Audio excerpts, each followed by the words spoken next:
নমস্কার স্যার, আমার তো অনেক ঘরের ছবি তুলে লয়ে গেছে, অনেক টাকাটা কেমনে দিবেন? হাতে দিবেন? না না, আচ্ছা স্যার। নগদ টাকা দেওয়ার কোনো সিস্টেমই নেই। পুরোটো টাকাই আপনার ব্যাংক অ্যাকাউন্টের মাধ্যমে দেওয়া হবে। ব্যাংক আর অন্য কেউ গন্ডগোল করতো না তো স্যার? একেবারেই না। সরকার আপনাকে আপনার নিজের ঘর বানানোর জন্য মোট 3 ধাপে 1,30,000 টাকা আপনাকে মঞ্জুরি দেবে।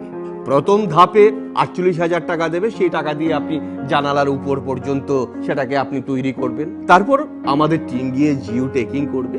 তারপরের ধাপে 4 পর্যন্ত করার জন্য সরকার আপনাকে 50,000 টাকা মঞ্জুরি দেবে।